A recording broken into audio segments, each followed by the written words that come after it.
반갑습니다. 저번 주에 포스트 코로나 시대 다시 묻다 복음에 대하여 세계적인 신학자 스캇 맥라이트의 예수 왕의 복음의 핵심 내용을 살펴보았습니다.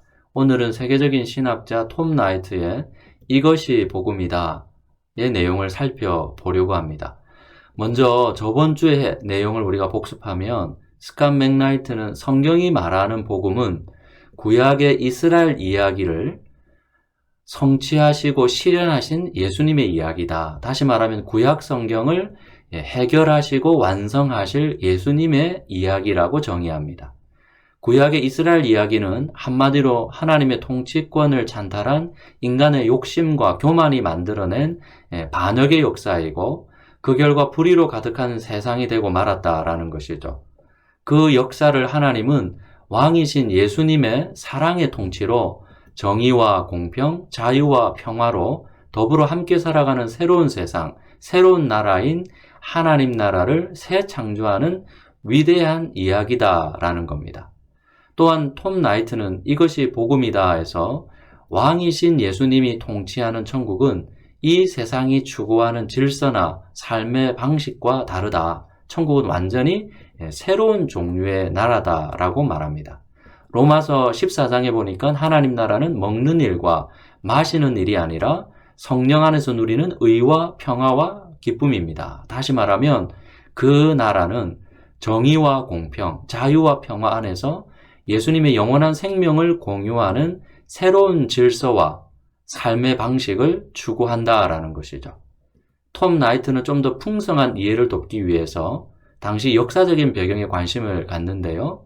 이 복음, 유앙겔리온이라는 단어는 처음부터 종교적인 용어가 아니라 군사적이고 정치적인 단어다라는 것이죠. 아우구스투스, 이제 옥타비아누스라고 하는데요. 경쟁자 안토니우스입니다. 왕비 클레오파트라 여러분 아실 겁니다. 이 악티움 해전에서요. 물리치고 승리를 거둡니다. 드디어 13년간의 내전을 종식하고 그는 최초의 로마 황제로 등극하죠. 자, 그를 통해서 새로운 평화의 시대를 열게 됩니다. 자, 그런 점에서 당시 정치적 맥락에서 보면 아우구스투스의 전쟁 승리나 황제 등극 또는 황제의 탄생, 이것이 바로 그 당시 문화에서 기쁜 소식이고 그때 사용된 표현이 바로 복음이었다라는 겁니다. 바울은 이 복음을 설명하기 위해서 당시 이 언어를 종교적인 언어로 리메이크한 것입니다. 왜냐하면 왕이신 예수님이 건국한 하나님 나라의 의미와 특징을 복음이라는 단어가 가장 잘 대변하기 때문이죠. 어떤 점에서 그러한가? 사탄과의 전쟁에서 승리하신 예수님, 그리고 죄와 죽음을 해결하시고 승리하신 예수님, 그것을 가능케 하신 예수님께서 부활과 승천 이후에 온 우주의 왕으로, 황제로 등극하신 예수님을 가장 적절하게 표현한 시대적인 언어가 바로 복음이었기 때문입니다. 자, 여기서 한 가지 질문을 해보죠. 로마 황제가 이미 새로운 평화를 가져왔는데 당시의 언어로 표현하면 복음의 시대가 시작되었고 그런 강력한 나라가 이미 세워졌는데 왜 또 다른 황제, 또 다른 나라가 필요했을까요? 굳이 예수님이 오셔서 천국을 세울 필요가 있을까요? 고전 1장에 보니까 그리스도가 십자가에 달리셨다는 것은 유대 사람에게는 꺼리낌이고 이방 사람에게는 어리석은 일입니다. 로마 시민의 입장에서 생각해보죠. 아우구스투스 이후 200년간 팍스 로마나 평화와 번영의 시대를 열었고 이제 백성이 먹고 살만합니다. 그것을 가능케 한 황제 아우구스투스는 당시 숭배의 대상인 신의 아들이라고 불리워졌죠. 이런 역사적인 정황 속에서 새로운 나라, 천국이 새로운 황제 예수가 신의 아들이고 메시아라고 인류의 구원자라고 로마 사람들에게는 황당하고 웃긴 이야기가 아니겠습니까? 실제로 이것은 로마의 반기를 드는 반역 행위입니다. 참으로 어리석은 일이죠. 자, 그럼에도 불구하고 바울과 예수님의 제자들은 로마 황제가 아니라 예수가 진짜 황제라는 복음을 목숨 걸고 전파했습니다. 도대체 무슨 엄청난 차이가 있길래 제자들은 하나님 나라를 위해 생명까지 걸어야 했을까요? 정의와 공평, 자유와 평화의 시대, 모두가 더불어 함께 잘 사는 나라를 인간의 힘으로도 충분히 가능한데 굳이 예수님이 하나님 나라가 필요할까요? 목사님, 뭐가 이렇게 복잡합니까? 종교는 기본적으로 현재 인간의 고통에 대한 심리적 안정과 마음의 평안을 도모하고 내세의 안전한 보장만 주어지면 되는 것이 아닌가요? 그래서 현대 교회의 복음을 한번 보세요. 심플합니다. 예수 믿으면 구원받고 현재 하는 일마다 잘되고 축복받고 마지막에 천국 가면 끝나는 것이죠. 사람들은 이런 복음을 원합니다. 하지만 성경은 그렇게 말하고 있지 않습니다. 기독교의 참된 진리, 진짜 복음은 이미 하늘에서 이루어진 하나님의 뜻이 이 땅에 이루어지는 겁니다. 그것이 무엇입니까?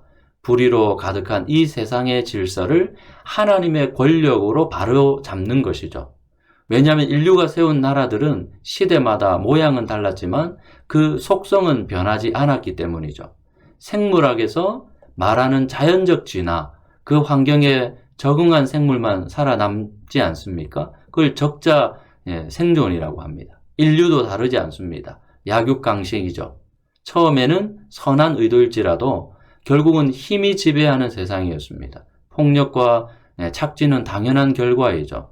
잠시 태평성대가 찾아옵니다. 하지만 얼마 가지 못하죠. 힘은 균형을 잃고 인간의 교만은 하늘을 찌르고 억압과 착취는 정당화되고 영원한 것만 같았던 나라도 또 다른 필요와 요구에 따라서 새로운 권력으로 대체되었습니다. 인류는 그런 역사의 반복이죠. 로마가 주는 평화도 영원할 수 없었습니다. 전 세계를 압도하고 있는 미국은 어떨 것 같으십니까? 중국이 부상하면서 힘의 균형이 또 이동하고 있습니다. 세상은 계속해서 업그레이드되고 진보되는 것처럼 보이죠. 코로나 이후 그 속도가 훨씬 더 가속화되었을 뿐이라고 말을 하고 있지만 유발 하라리가 예견하는 인간이 신이 되려는 인류 역사에 브레이크를 거는 엄청난 충격을 지금 우리는 경험하고 있습니다. 새로운 문명이 태동될 만큼의 뉴노멀, 새로운 기준이 지배하는 포스트 코로나 시대가 쓰나미처럼 밀려들고 있습니다. 그럼에도 불구하고 인간은 안정과 편리 위주로 진화해 갈 것입니다. 디지털 플랫폼이 핵심이 되는 새로운 문명이 주저함 없이 우리가 그 문명에 뛰어 들어갈 것입니다.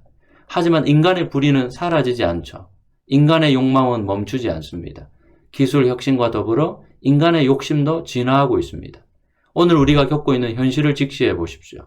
가진 것도 이전보다 훨씬 더 많고 누리는 것도 이전과 비교할 수 없는데 더 쉽게 분노하고 더 폭력적이고 더 잔인하고 더 냉정합니다. 이것이 바로 분명한 차이점 아니겠습니까? 하나님 나라는 잘 먹고 잘 사는 것이 본질이 아닙니다. 의로움과 평화와 기쁨입니다. 정의와 공평, 자유와 평화입니다. 이것을 실현하는 유일한 방법은 인간의 불안한 힘이 아닙니다. 컴퓨터에 문제가 생겼을 때 다시 한번 껐다 켜는 리부트 정도가 아니라 운영체제인 윈도우 프로그램 자체를 다시 리셋, 초기화하는 것처럼 근본적인 변화가 필요합니다. 근본적인 치료가 필요하죠.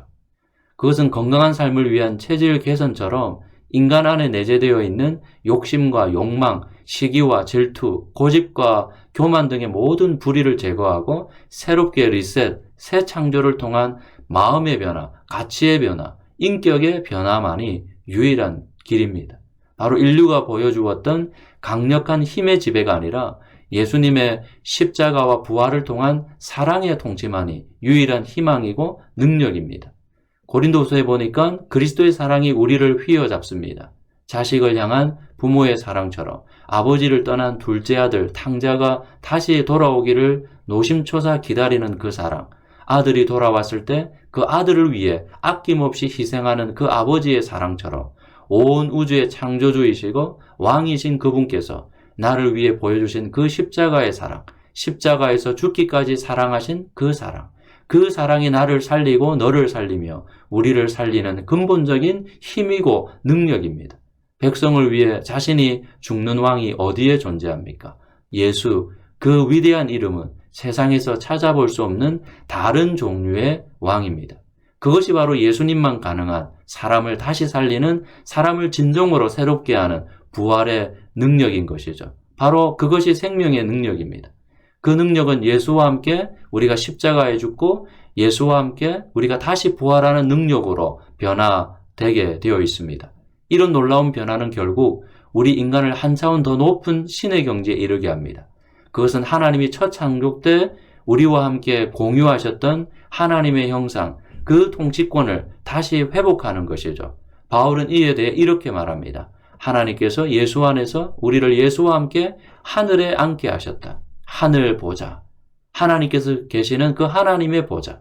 하나님의 통치의 영역에 우리를 앉히시는 것이죠. 왜인가요? 우리가 하나님의 자녀이기 때문입니다. 오늘 이 시대는 이런 하나님의 위대한 비전과 복음이 과거의 찬란한 유물로 사장되고 있습니다. 중세 이전만 하더라도 철저하게 신중심 사회였죠. 하지만 14세기 흑사병이 창궐하면서 신의 존재에 대해 새로운 자각이 일어났습니다. 바로 이분법입니다. 이제 하나님은 하늘에 물러나 계시고 더 이상 하나님의 간섭 없이 이 땅은 이제 인간이 알아서 살아갈 수 있다는 새로운 사상이 피어나기 시작했죠. 그 사상의 시작이 바로 14세기 르네상스를 지나서 16세기 산업혁명에 이어 18세기 과학기술혁명으로 꽃을 피우게 됩니다. 더 이상 인간의 삶에 하나님은 거추장스러운 존재로 전락하게 되죠. 신이 없어도 충분히 살 수 있는 세상을 인간 스스로 만들 수 있다는 자부심을 갖게 됩니다.